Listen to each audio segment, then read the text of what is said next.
지막 활성화 전략만을 위한 토론회가 시작하겠습니다. 먼저 국민의례가 있겠습니다. 모두 자리에 일어나서 전면에 경례.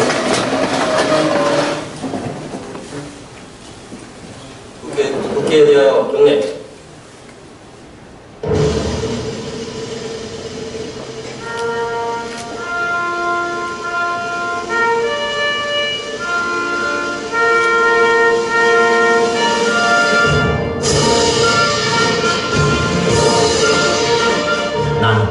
자랑스러운 태극기 앞에 자유롭고 정의로운 대한민국의 무한 영광을 위해 충성을 다할 것을 굳게 다짐합니다.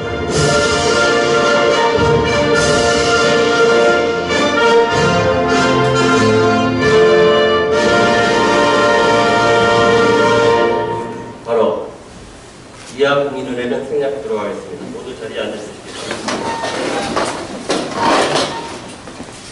그러면은 오늘 토론회를 빛내주실 주요 내부인분들을 소개해드리겠습니다. 환경대학교 농생명과학대 남기훈 학장님 참석해주셨습니다.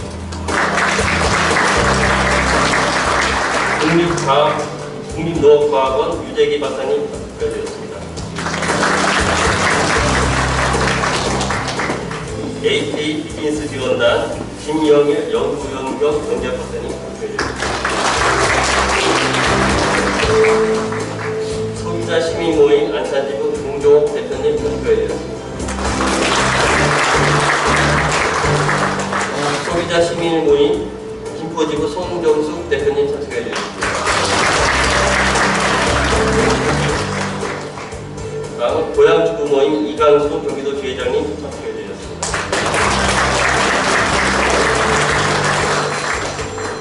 이듬 영농조합 전대경 대표님 참석해주셨습니다. 경기도 농식품진흥원 서재영 원장님 참석해주셨습니다. 경기도 농식품유통과 김석종 과장님 참석해주셨습니다. 경기도 농정해양국의 유인군 국장님 참석해주셨습니다.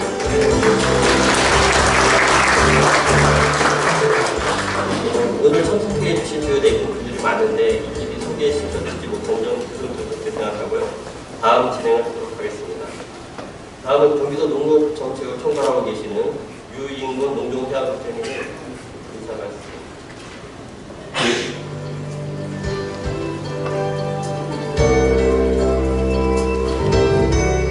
안녕하세요. 여기 인사 말씀 먹기로 했는데 갑자기 또 시키네요. 제가 지막하면 여러분 파이팅 하고 인사를 드리시면 하겠습니다. 지막은 감사합니다.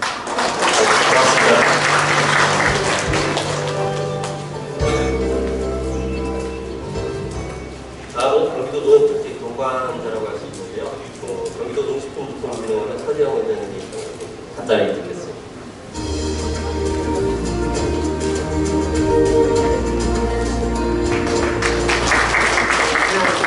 앞에서 국장님이 간단하게 하셨기 때문에 저도 간단하게 하겠습니다. 똑같이 하겠습니다. 지막 화이팅으로 하겠습니다. 지막형 화이팅!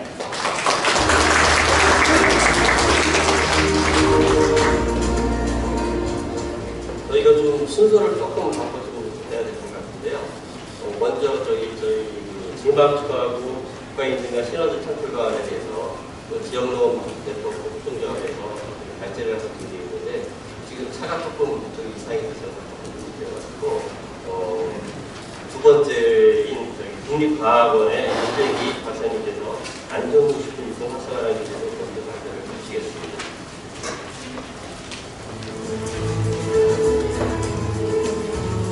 유재기 박사님은 큰 박수로 맞아주시면 감사하겠습니다.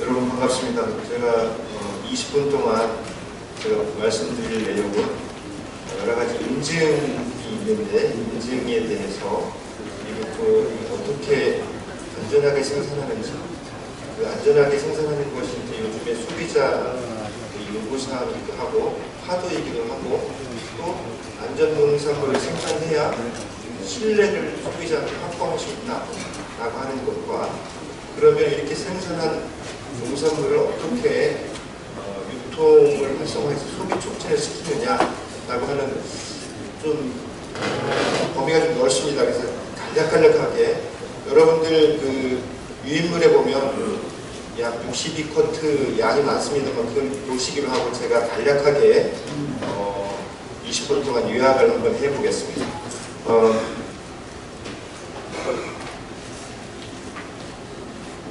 제가 말씀드릴 내용은 이렇습니다. 농산물의 그 안전의 중요성 그리고 그 원인들은 무엇이 있고 그 원인들을 어떻게 관리하는데 인증제도는 무엇이 있느냐 그리고 또 어떻게 하면 유통을 활성화하게 되냐라고 그런 순서로 하겠습니다. 여러분들 아시다시피 먹을거리에 대해서 가장 요즘에 화두가 뭐냐면 건강한 거, 웰빙 이런 걸 추구하다가 식품 안전사고가 많이 발생함에 따라서 보시는 바와 같이 이렇게 많이 발생함에 따라서 안전성을 굉장히 최우선으로 소비자의 요구가 되도록 하고 있는 상황입니다. 보시는 바와 같이 여기 그림에 보시면 2011년 유럽의 예인데 유럽의 새싹채소입니다. 여기 지금 말씀드린 새싹채소인데 새싹채소에 식중독이 발생해서 유럽의 16개국이 전부 다 식중독 환자가 발생을 했습니다. 그 중에서 약 4,000건 정도가 되는데 그 중에서 사망자도 많이 발생하고 그래서 유럽 같은 경우에는 이게 역사에 남을 사건이라고 합니다. 한편으로는 미국에 보면 같은 해에 멜론 있죠, 멜론에 리스테리아라는 식중독이 발생했는데 보시는 바와 같이 어느 쪽으로 어떻게 해야 될지 모르겠네요. 보시는 바와 같이 미국 50개 중에서 거의 대부분의 주가 이 멜론 유통된 멜론을 먹고 나서 리스테리아 중독이 났습니다. 그래서 그 중에 이 리스테리아라는 균들은 식중독균인데 가장 치사율이 높은 균입니다. 그래서 임산부까지 유산을 하는 정도의 그런 균이거든요. 그래서 유산도 있었고 약 33명이라고 하는 사망자가 나타날 경우가 되겠습니다. 그것들의 원인들을 보면 여기서 중요하다고 생각하는 게 이겁니다. 생산 과정에서 어떻게 했느냐 농산물을 그것이 가장 큰 화두가 되는데 여기 보시는 바와 같이 수확 후 선과장에서 파치, 그러니까 상품가가 떨어지는 것들을 이제 소사용 공간에다 보내고 왔다 갔다 하는 차량에 묻어서 균이 오염될 수 있겠다라고 하는 추정을 해놨고요. 그 이외에도 여기 보시는 바와 같이 멜론 같은 것이 토양에다 이렇게 재배를 하기 때문에 리스테리아균 토양에서 오염될 수 있고 또 수확 후에 여러분들이 예냉을 한다든지 하는 그러니까 유해미생물이 잘 자라지 못하는 환경을 조성을 해야 되는데 그렇지 않았다라고 하는 것들을 유추를 해서 추정을 해놓은 결과가 되겠습니다.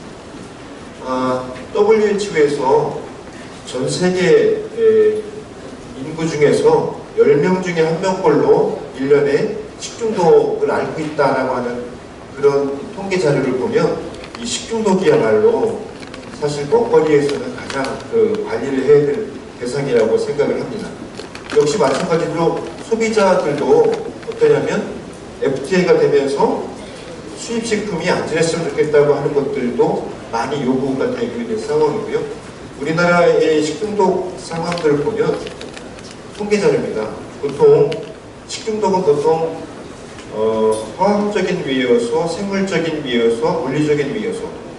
화학적인 위해요소는 잔류농약 같은 것들이죠. 중금속 이런 것들. 그런 것들에 의한 것이 크냐, 아니면 생물적 요인이 크냐, 아니면 물리적인 위해요소. 고춧가루에 쇳가루가 들어간다든지, 유리 조각이 들어간다든지 하는 것들이 있죠. 그런 것들을 보면 생물적인 위해요소가 여기 보시면 이게 바이러스고요. 이쪽이 세균입니다. 환자수 기준으로 보면은 바이러스와 세균이 거의 다 차지하고 있는 것이고 나머지 자연 독이라고 독소, 대한 것이고, 이 화학적인 위해 요소는 거의 없습니다. 식중독 사고의 원인 중에서. 우리나라의 예고요. 미국의 예는 미국도 마찬가지입니다. 세균과 바이러스가 거의 대부분 98%를 차지하고 있다는 것을 아실 수가 있죠. 이와 같이 좀 전에 말씀드린 데 이런 위해 요소들을 어떻게 관리하느냐가 가장 큰 관건입니다. 보시면 화학적인 위해 요소는 아까 말씀드린 대로 미생물 독소도 있고요. 그 다음에 중금속, 잔류면, 이 중금속, 잔류면이 거의 대부분을 차지한다고 할 수 있고, 나머지로 식품 첨가물들이 요즘에 많이 크게 대두되고 있는 위해 요소입니다. 그 중에서 잔류농약이나 중금속, 독소 이런 것들을 이제 국립농산물품질관리원에서 조사를 생산 단계, 유통 단계 전부 합쳐서 조사를 해본 결과 부족함률이라고 합니다. 안전 기준을 초과하는 경우, 여러분 잘 아시다시피 이 부족함률이 선진국 수준으로 높아지고 있긴 했지만 최근에 들어서 높아지긴 했지만 아직도 이게 근전이 되고 있지 않은 상황이긴 합니다. 여기 보시는 바와 같이 생산 단계의 유통 단계보다는 생산 단계의 부족함률이 굉장히 많은 것을 알 수 있습니다. 미생물 독소인 경우는 화학적인 위해 요소이긴 해도 생물이 내는 거기 때문에 생물을 관리를 해야 됩니다. 그래서 생물, 즉 곰팡이를 관리해야 되는데 이런 관리들은 화학적인 위해 요소하고 생물적인 위해 요소를 종합적으로 관리해야 되는 상황들이 있고요. 물리적인 위해 요소들은 크게 잘 취급만 잘하면 되는 거기 때문에 이런 것들 특히 수학후 관리시설에서 잘 유념해서 선별이라든지 아니면 불순물 제거라든지 하는 것들을 하면 크게 문제가 없을 것 같습니다. 제일 그래도 중요하다고 생각하는 식중독 원인 중에서 거의 97, 8%를 차지하는 생물적인 위해 요소가 최근에 화두가 되고 있습니다. 식약처에서 2011년부터 15년까지 5년간 통계를 내보면 생물적인 위해 요소 중에서 병원성 대장균에 의해서 식중독을 내는 비율이 가장 많았었습니다. 그 병원성 대장균의 원인 식품을 보니까 채소가 약 45%를 차지하더라 라고 하는 결과를 올해 7월 14일 날 발표한 바가 있습니다. 식약처에서. 결국은 뭐냐면 우리가 먹는 농산물이 위생적이고 안전하게 생산해야 된다라고 하는 어떤 요구가 굉장히 크다고 할 수 있습니다. 여기 보시면 거의 이제 생물적인 위해 요소에서 생기는 것들은 주로 신선하게 먹는 것입니다. 가열하지 않고 먹는 것, 과일이나 채소나 이런 것들입니다. 그런 것들에 의해서 식중독을 유발할 수 있다라고 하는 그런 거고요. 최근 들어서 이런 이제 식중독 발생이 많은 이유가 뭐냐면 아까 말씀드린 건강 또 웰빙이라고 하는 그런 개념에서 신선 채소, 신선 편이라든지 신선한 것들을 많이 먹게 되다 보니까 그 속에 오염되어 있는 식중독균에 의해서 식중독 사고가 많이 일어난다고 할 수 있습니다. 여기 보시는 대로 여기는 이제 주로 이런 내용들이 보시면 참고적인 내용들이고요. 그러면 이런 그 생물적인 위해서가 어떻게 이 사람들한테 해를 일으키느냐라고 하는 경로를 짧게 한번 말씀드려보면 거의 식중독균은 사람의 장이나 가축의 장에, 동물의 장에 존재를 합니다. 그래서 그 장에서 많이 발생하는 식중독균이 이게 분변을 통해서 나오겠죠. 그 분변을 통해서 나온 이 분변은 가축인 경우에는 퇴비로 사용을 합니다. 이 퇴비를 사용할 때 퇴비화가 제대로 안 되면 이제 그런 균들이 살아있게 되는 거죠. 퇴비 그 균들은 55도에서 한 2주 정도라든지 아니면 70도에서 약 30분 정도가 되면 사멸을 합니다.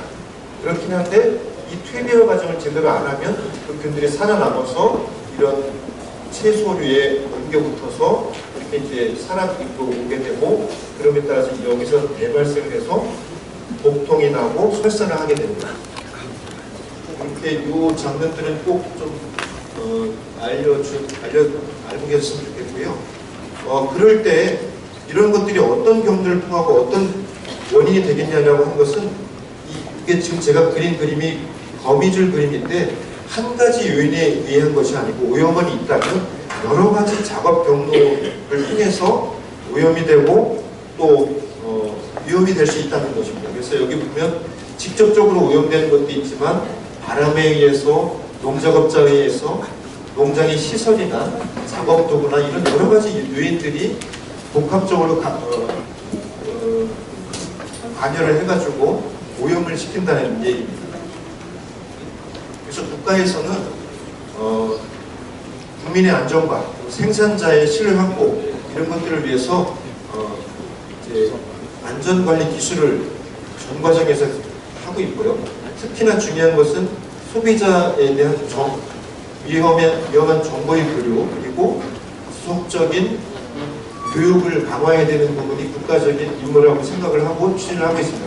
그 중에 하나가 GAP 인증인데요.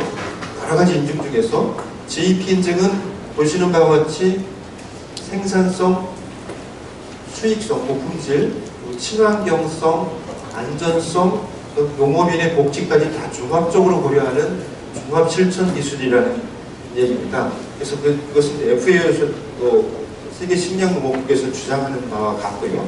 국가나 국제적으로 많은 식품 안전에 대해서 GAP 제도를 많이 수행하고 있다는 그런 내용이 되겠습니다. 아울러서 가장 GAP와 농산물 안전 생산 제도의 가장 세계적으로 유명한 제도가 글로벌 GAP입니다. 그래서 글로벌 GAP는 이렇게 다단계로 여러 가지 방식으로 추진하고 있는데 여기 있는 규정들이 굉장히 복잡하고 아주 타당하게 기준을 설정하고 있습니다. 우리나라의 GAP 기준은 50개가 안 되지만 이 글로벌 GAP 기준은 굉장히 많습니다. 그래서 보통 조금 직전 자료이긴 해도 한 250개의 필수적인 조건들이 있고 나머지 품질관리 시스템 이런 거에서 지마크에서 리콜이나 이런 것들을 매년 1회 조사도 하고 리콜도 실시하고 있다라고 제가 알고 있는데 여기에 리콜 됐을 때 어떻게 추진해야 되는 것들도 굉장히 많은 기준들을 갖고 있습니다. 그렇게 비교해보면 우리나라의 그 안전관리 인증 제도의 기준들은 굉장히 포괄적이고 단순화시켰다라고 할 수 있습니다. 역시 이제 미국인 경우에는 식품안전현대학법을 2001년도 1월 달에 이제 실시했고 그거의 하부 규정인 농산물 안전 규정을 2013년에 발의를 해서 2017년 1월 달부터 시행을 하고 있습니다. 그것들의 내용을 보면 거의 대부분이 식품안전사고가 생물적인 요소이기 때문에 보통 유해미생물이 원인이기 때문에 유해미생물을 어떻게 사전 예방적으로 관리할 거냐라고 하는 게 초점을 맞춰져 있다는 말씀입니다. 그래서 농산물 안전 규정이 있고요. 그거와 마찬가지로 외국 농산물이나 국내 농산물이나 똑같이 하자라고 해서 그러니까 외국 공급자 증명 프로그램이라든지 승인된 제3자 인증 프로그램 이런 것들을 같이 시행을 하고 있습니다.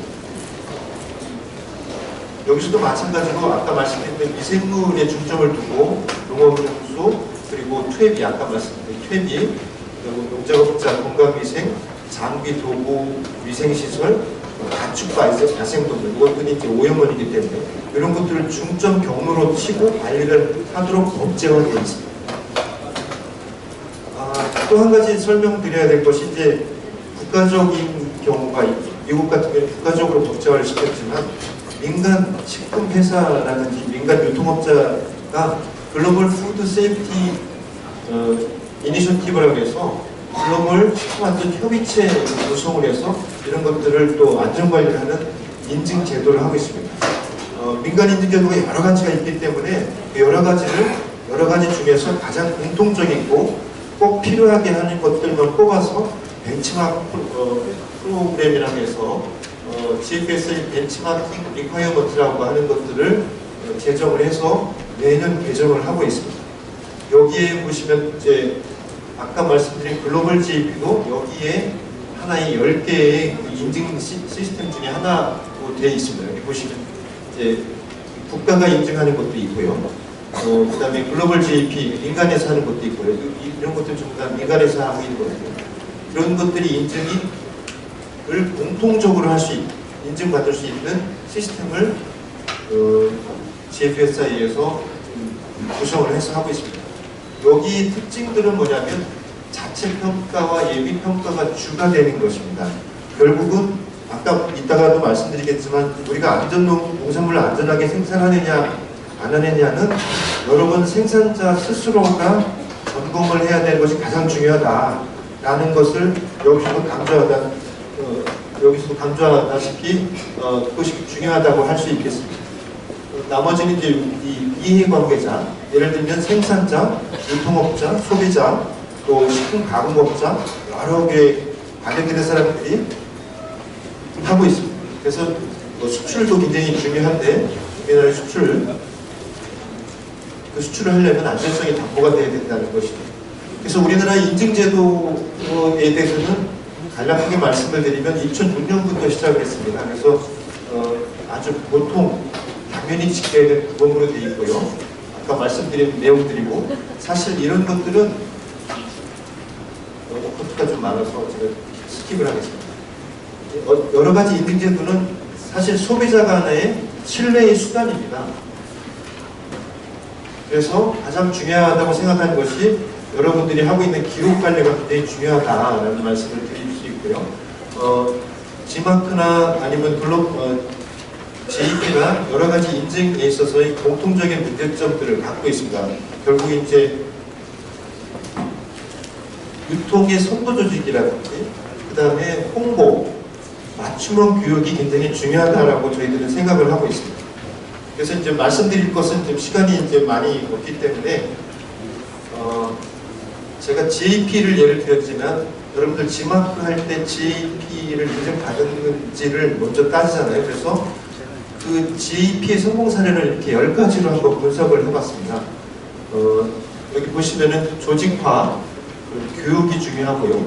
유통망 확보가 또 중요하고 또 홍보를 해야 되는 이런 것들이 이제 중요한데 우선 먼저 더 중요한 건 생산할 때 자가 점검이라든지 청결하게 관리하고 그다음에 투입 자재를 어떻게 위생적으로 관리하느냐 이런 것들입니다. 근데 결국은 여러 가지 요소가 있지만 중요한 것은 뭐냐면 내가 안전하게 생산해야 되겠다는 마음가짐을 가지고 어떻게 이제 관리를 하느냐, 기록 관리를 하느냐라고 할 수 있습니다. 조직화는 이렇게 대학이라든지 바이오, 그다음에 관리기술 지원이라든지 하는 것들을 통해서 하는 우수 사례들이 있었습니다. 여기 있는 우수 사례는 책자로 좀 가름을 해주시고요.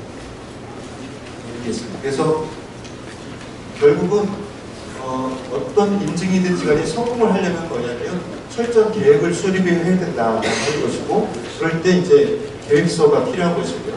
그 다음에 지인중 의무화에 그러니까 교육을 그 생산자 인원들한테 잘 교육을 평상시에 시켜야 되고 또 한 가지는 이제 토양이라든지 그다음에 농업용수라든지 이런 것들이 환경 관리가 필요하고요.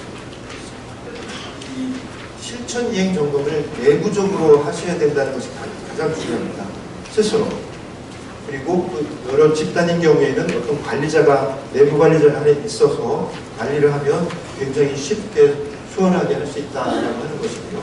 말씀드린 대로 환경 그래서 안전 인증이라고 하는 것은 사실은 제2의 새마을운동이나 같다라고 어떤 교수가 말씀하셨는데 결국은 위생적인 환경, 생산 환경을 가장 근간으로 생각을 해야 된다고 생각을 합니다. 그래서 이제 특히나 더 중요한 것이 수확 후의 선별이라든지 아니면 포장이라든지 하는 것들이 이렇게 이와 같이 위생적으로 해야 된다는 것입니다. 안 그렇다면은 위생적이지 않는다면 거기에서 1차 오염이 있어서 아무리 안전하게 재배 과정에 생산했다 하더라도 그것이 오염이 된 안전하지 않은 농산물을 변할 수 있다는 것입니다. 그래서 이와 같이 여러 가지들을 쭉 봤는데 제일 중요한 것은 여러분들이 어떻게 안전하게 생산하고자 하는 마음이 제일 중요할 것 같고요. 그리고 기록 관리가 굉장히 중요한데 왜 그러냐면 기록 관리는 신뢰의 수단입니다. 내가 어떻게 했다라고 하는 것을 소비자라든지 바이어라는 분들한테 제공을 하고 그것을 믿도록 하는 수단이기 때문에 기록 관리가 굉장히 어려운데 여러분들이 단일하게 인증을 받으려면 굉장히 어려워도 집단으로 인증을 하게 되면은 그것들은 역할 분담을 하는 경우가 많고요. 그래서 그런 성공 사례들을 보면은 집단을 인증하는 것을 많이 권장을 하고 있는 형태입니다. 그래서 현황과 어떻게 하면 인증 마크가 인증 제도가 잘 소비자한테 어필이 되겠느냐라고 하는 것을 간략하게 말씀드렸습니다. 너무 많은 내용들을 두서없이 말씀드린 것 같습니다. 고맙습니다.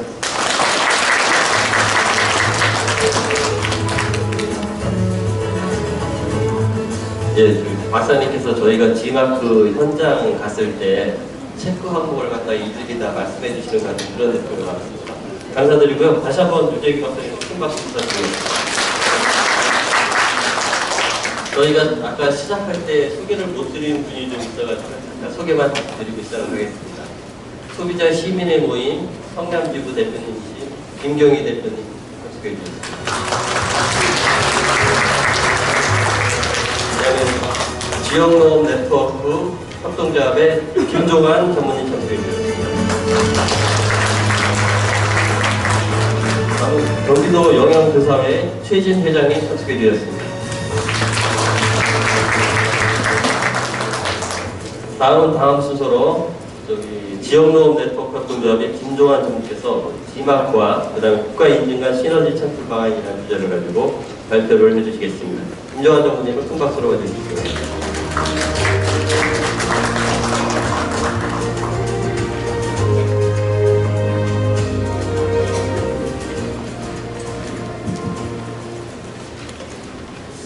다시 한번 인사드리겠습니다. 방금 소개받은 지역농업 네트워크 김종환입니다. 반갑습니다. 저는 이렇게 많은 분들이 오시는 행사인 줄 몰랐습니다. 사실. 처음 요청을 받고 해봐라 해서 이렇게 했는데 준비도 많이 못하고 했는데 이렇게 너무 많은 분들 앞에서 발표를 하게 돼서 약간 송구스럽기도 하고요. 사실은 저보다도 아마 현장에 계신 여러분들께서 더 많은 고민과 또 여러 가지 발전 방안, 개선 방안에 대해서도 검토를 하셨을 걸로 이해를 하고 있습니다. 워낙 또 이게 거의 한 17년, 16년 정도 된 제도다 보니까 적어도 이 자리에 계신 분들은 거의 모든 기본적인 내용들을 다 알고 계신 상황이라고 생각이 들고요. 그 과정에서 적지 않은 시간이었기 때문에 너무나 많은 고민들을 하셨을 거라고 생각이 들지만 그냥 제3자가 조금 G마크라고 하는 걸 그냥 밖에서 봤을 때 이런 부분들도 이런 부분으로 가면 어떨까라는 차원에서 한번 정리를 했다라고 이해를 해주시고요. 발표 내용의 깊이가 그렇지 않아도 그 부분을 좀 양해를 해주시면 좋겠습니다. 먼저 G마크 인증 제도에 대한 부분인데요. 다들 잘 알고 계시듯이 2001년도부터 시작이 됐습니다. 그래서 지사님이 품질을 보증한다라고 하는 거고, 이게 이제 근데 두 가지인 것 같아요. 하나는 우수함과 동시에 환경 친화적이다라는 걸 보증을 하시는 내용인 것 같고요. 인증 분야는 제시된 바와 같이 농산물, 축수산물, 임산물까지 다 하고 있고 가공품까지도 하고 있습니다. 근데 이제 다른 인증과 좀 차이가 있다라고 하면 가공식품 같은 경우에는 도내산 원료를 사용해야 한다라고 하는 것, GAP나 친환경 등 국가 인증을 사전에 득해야 한다라고 하는 것. 그러면 이 G마크 인증의 차별성이라는 게 무엇인가? 방금 앞에서 GAP에 대해서 충분하게 설명을 해주셨지만 제가 이걸 생각을 해보았을 때 그 G마크의 차별성이나 정체성 또는 그 특징은 무엇인가라고 하는 부분들에 대한 질문을 할 수밖에 없는 상황이었고요. 나머지는 일반적인 내용인데 넘어가도록 하겠습니다. 근데 그 사업 실행 지침, 사업 관련된 지침이나 이런 것들을 보다 보니까 이게 눈에 띄더라고요. 포장재 지원 실적 점검 사항이 있었고요. 그 다음에 2017년도부터는 시군 단위 RPC에 대해서는 통합 브랜드는 신청이 안 되고 개별 신청을 하도록 되어 있다가 왜 그랬을까? 인증과 관련돼서 물론 보조사업 지원이 일부 지원이 되는 부분이 있기 때문에 이런 걸 점검을 하시겠지만 이게 어떤 의미일까라고 하는 겁니다. 만약에 이 지원이라고 하는 것이 없었을 때도 G마크 제도나 이런 것들을 생산자도 소비자도 쓸 수 있는 인증으로서의 의미를 가지고 있구나. 왜냐하면 이미 17년이라는 거의 20년 가까운 시간 동안 운영되어 왔던 제도임에도 불구하고 여전히 이런 것들이 뒷받침이 되고 있다는 거고요. 그 다음에 인증을 받기 위해서는 굉장히 많은 서류들이 표시가 되어 있었습니다. 그래서 너무나 알기 쉽게 잘 정리를 해주셨는데 농업인들 입장에서, 생산자들 입장에서 이 인증을 받기 위해서 이렇게 많은 서류들을 국가인증 단계에서도 반드시 내셨을 텐데 그걸 또 내셔야 되는 이런 이중의 과정을 왜 거칠까라고 하는 질문을 저 나름대로 해봤습니다. 그리고 G마크 인증이 가지고 있는 특징은 무엇일까라고 하는 것들을 제도적인 걸 가지고 한번 참고로 정리를 해봤는데요. 단적으로 말씀을 드리면 GAP 수준보다는 조금 더 높고 무농약이나 유기농 수준보다는 조금 약하다라고 해야 되나요? 관리 기준이 약간의 차별성이 있습니다만 조금 낮은 수준의, 엄격하지 않은 수준의 관리 체계들을 가지고 있었습니다. 그래서 대부분 뭐 비료나 농약 이런 부분들에 대해서는 국가인증을 조명을 하고 계셨고, 다만 차이가 있었다라고 하면 이 유전자 변형 종자 사용 금지는 친환경 쪽에서는 적용이 되고 있는 부분들이었는데 GAP 쪽에서는 오픈이 돼 있던 거를 강화시켜서 친환경 쪽의 기준을 적용시키는 정도 차별성들을 가지고 있었습니다. 그리고 국가인증하고 G마크 인증을 비교를 해봤을 때 인증기관은 국가인증은 인증기관에서 하게 되는데 소비자단체에서 하고 있다고 하는 것이 좀 특징적이었고요. 나머지는 거의 국가인증에 준해서 인증이 되고 있었고 배상이라든지 사후관리 차원에서의 지역 내에서 경기도 내에서의 자체 배상 제도를 운영을 하고 있었습니다. 그러니까 인증이라든지 사업관리라든지 이런 부분들은 사실 소비자 단체하고 함께 하면서 소비자들의 신뢰를 얻기 위한 제도적인 노력들을 많이 하고 계시다라고 생각을 합니다. 근데 여러분 한 가지 여쭤볼게요. 강원도에도 G마크 같은 게 있어요. 뭔지 아세요? 충남도 있습니다. 뭔지 아세요? 여기 써있듯이 강원도 푸른강원이고요. 충남 C마크고요. 충북 C마크, 충남 Q마크고 경남은 QC마크. 다른 지역에서 만약에 이와 유사한 설명회를 할 때 똑같이 경기도는 G마크이다라고 했을 때 인지하고 계시는 분들이 얼마나 있습니다. 이게 경기도민이 아니기 때문에 또는 여기 제시된 지역의 주민이 아니기 때문에 모르는 것인지, 아니면 특히 광역지자체 단위의 인증 자체가 가지고 있는 한계에서 비롯되는 것은 아닌지 다시 한번 생각해 보게 됩니다. 그리고 선행 연구들 적지 않았습니다. 몇 차례 있었고요. 결과들을 좀 보자면 문제점으로 지적됐던 것들이 대부분 동일했는데요. 대표적인 연구, 작년에 진행됐던 연구도 한번 요약을 해봤습니다. G마크가 인지도가 낮다. 일단은 여전히 시중에서 물건을 찾기가 힘들고 G마크를 잘 모른다. 그리고 또 하나는 정체성이 무엇인지에 대해서 차별적인 내용이 좀 부족하다. 그리고 객관적인 인증 단계에서의 객관성이나 이런 것들이 조금 부족한 측면입니다.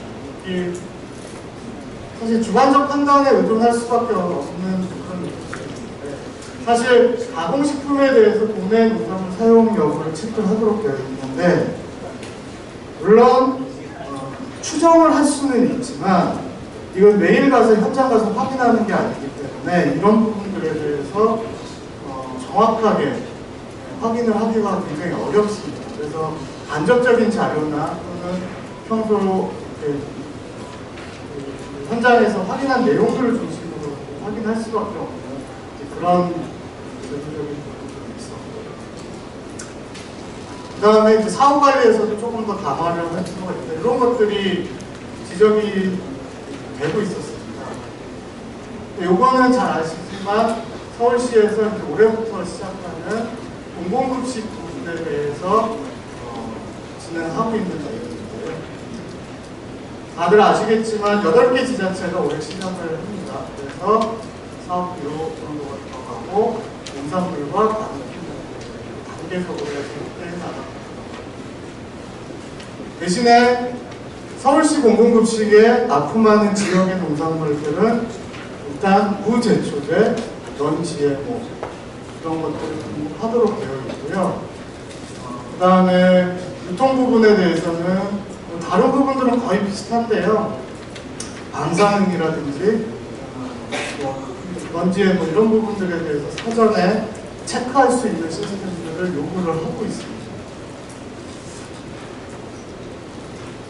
자, 이런 부분들에 대해서 서울시가 어떻게 보면 G마크하고 전체 시스템상에서 안전관리 시스템이나 이런 것들 측면에서는 큰 차이가 있다고는 생각하진 않지만 나름대로의 몇 가지 특징적인 단어들이 있는 것 같아요. 첫째는 무제초제와 방사능 오염에 대한 사전 차단 이런 부분들이 있는 것 같습니다. 조금 더 사회적인 이슈를 민감하게 받아들인 품질 기준이 아닌가라는 생각이 듭니다. 그 다음에 또 하나는 소비자단체, 특히 생협이라든지 이런 데를 통해서 최근에 확산되고 있는 게 자주인증제라고 하는 거예요. 그래서 조합원이 스스로 인증 기준을 만들고 현장 가서 확인하고 인증해주는 시스템입니다. 근데 제일 중요한 가치로 한살림이라고 하는 조직이 가지고 있는 가치를 얘기를 하고 있고요. 전체 농산물이 아니라 사과, 배, 복숭아, 자두, 대추, 감 뭐 이런 정도로 아주 일부 품목만 인증을 하고 있습니다. 이런 부분들이 사실은 경기도 G마크하고는 상당한 차이가 있다. 그런 생각이 드는데요. 길지 않은 시간이었기 때문에 제가 가지고 있는 문제의식을 다시 한번 정리하고 제 생각을 좀 말씀드리고자 합니다. 첫째는 G마크가 소비자한테 전달하고자 하는 게 뭔가요? 경기도 산이라는 건가요? 앞에서 GAP에 대해서 말씀해 주셨듯이 안전성 부분에 대해서는 GAP 제도도 있고 그 다음에 친환경도 있고 그렇습니다. 그러면 거기에 G마크라고 하는 마크를 하나 더 인증을 더 G마크라고 하는 걸 하나 더 붙였을 때 소비자가 느끼는 편익이 뭔가 하는 거예요.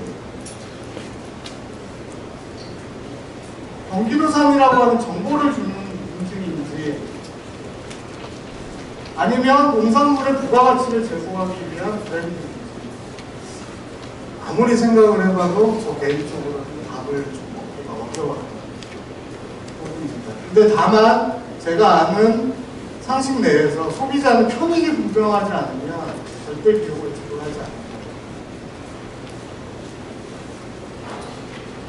이런 문제의식 속에서 제가 좀 말씀드리고 싶은 거는 첫째는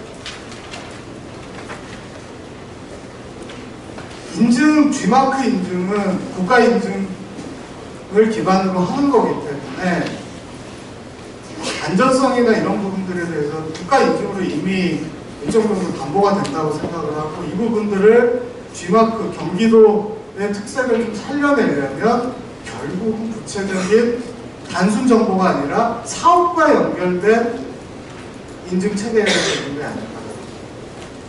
서울시 같은 경우에도 공공급식이든 학교급식이든 이런 부분들이 적용이 되면서 어떻게 보면 여기는 뭐 인증이라고 하는 걸 별도로 붙이지는 않습니다. 요구하는 품질관리 기준이 산지에 영향을 미치고 생산자들에게까지 지켜야 되겠다라고 하는 각성이 일어나게 만들고 있거든요. 그런데 G마크는 크게 사업과 연결되는 부분이 불분명하다고 생각합니다. 그래서 경기도에서 지금 하고 있는 친환경 학교급식이라든지 또는 뭐 지금 추진하고 계신 걸로 알고 있는데 다양한 뭐 과일 간식 사업이나 공공 영역에서의 먹거리 사업과 관련해서 그런 부분과 연결된 인증 체계를 좀 바꾸는 것이 필요한 게 아닐까 생각이 듭니다. 현실적으로 봤을 때 G마크에 대한 인증은 경기도 같은 경우에는 대한민국의 4분의 1이 사는 거대 도시이기도 하고요. 도농이 막 혼재되어 있다 보니까 특히 그리고 소비자들 굉장히 많은 상황에서 광역지자체가 인증한다고 하는 것이 생산에 대해서 강력한 관리 체계를 가지고 있는 것도 아니고 조직화된 농업인들로부터 조달받 생산 부분에서의 안전성이 확실하게 담보되는 부분들이 차별화되는 부분이 불분명한 상황에서 인증 체계로서는 근본적인 한계가 있는 게 아닙니다. 오히려 소비자 인지도가 높은 거는 지역 단위의, 시군 단위의 브랜드나 이런 게 아닐까라는 생각입니다. 그래서 아까도 말씀드렸듯이 사업과 연결된 사업과 연결한 인증 체계를 좀 바꾸는 것이 좀 필요해 보이고요. 또 하나는 그 연장선상에서 경기도의 건강하고 지속 가능한 먹거리 운동의 브랜드로 전환시켜 나가는 것이 필요한 게 아닌가 생각합니다. 이거는 이제 뭐 서울에서 하고 있는 공공급식 사례라든가 이런 것들 50도를 잠깐 해놓은 건데, 만약에 이란이 저는 가장 지금 제가 생각하기에 바람직한 방향이다라고 생각이 되고요. 그게 조금 한계가 있다라고 생각이 되면 두 번째, 세 번째 추가적으로 좀 생각을 해봤는데 경기도가 지금 로컬푸드 사업을 굉장히 좀 적극적으로 하고 계신 걸로 알고 있습니다. 차라리 그러면 경기도 로컬푸드 사업의 어떤 브랜드로 전환을 시켜나가는 것은 어떨까 생각이 듭니다. 그래서 시군 단위 로컬푸드 사업과의 연결성 속에서 1차 농산물은 시군산을 중심으로 한다든지 하고 사실 잘 아시다시피 일본이나 이런 데 가보시면 로컬푸드 매장에서 전체 매출의 3분의 2 정도가 반가공 또는 가공 상품에서 나오고 있기 때문에 우리나라도 지금 원물 중심에서 점차 저런 추세로 바뀌어간다라고 하는 것들을 고려할 수 있다. 참고를 한다라고 하면 그런 부분에 대한 인증 체계로 좀 바꿔가는 것이 어떨까라는 생각입니다. 그리고 세 번째로는 만약 저것도 어렵다라고 하시면 그야말로 별도로 국가 인증과 차별화된 요소를 좀 개발을 했으면 좋겠는데 제가 보기에는 결국은 경기도 전체민이 아니라 물리적인 소비라든가 지속 가능 소비와 관련된 특정한 특색 있는 소비층을 타겟으로 해서 그런 데 관심 있는 지역민을 타겟으로 한 인증 체계로 전환을 할 필요가 있겠다. 그렇게 하려면 예를 들자면 토종 인종자를 사용한 제품의 농산물에 부여를 한다든지 동물복지나 환경보존형 생산 과정을 확실하게 담보할 수 있는 그런 농산물의 그런 식품에 인증마크를 부여한다든지 하는 것도 좀 필요할 것 같고요. 대신에 이 부분에 대해서는 과학적인 검증 체계가 분명히 좀 마련이 돼야 될 것 같습니다. 그도 쉽지 않다고 했을 때는 그야말로 좀 선택과 집중을 해서 일반 농산물은 그냥 GAP와 친환경 인증으로 그냥 가고 가공식품에 대해서만 철저하게 지역산 원료 사용 여부를 관리한다라는 기준화해서 가공식품에 대해서만 적용하는 기준으로 운영하는 것이 어떨까 그런 생각이 들었습니다. 제가 준비한 내용들은 이 정도고요. 사실 짧은 시간에 준비를 했기 때문에 내용이 좀 충실하지 못한 부분들에 대해서는 다시 한번 양해를 부탁드리도록 하겠습니다. 감사합니다.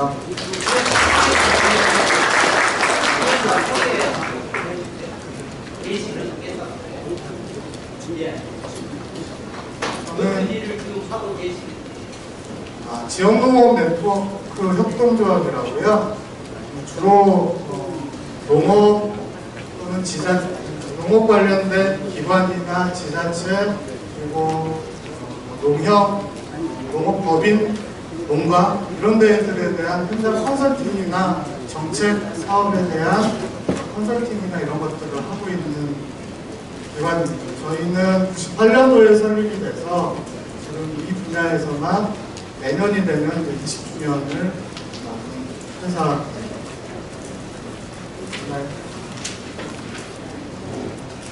네, 그럼 이상 설명을 마치도록 하겠습니다. 감사합니다.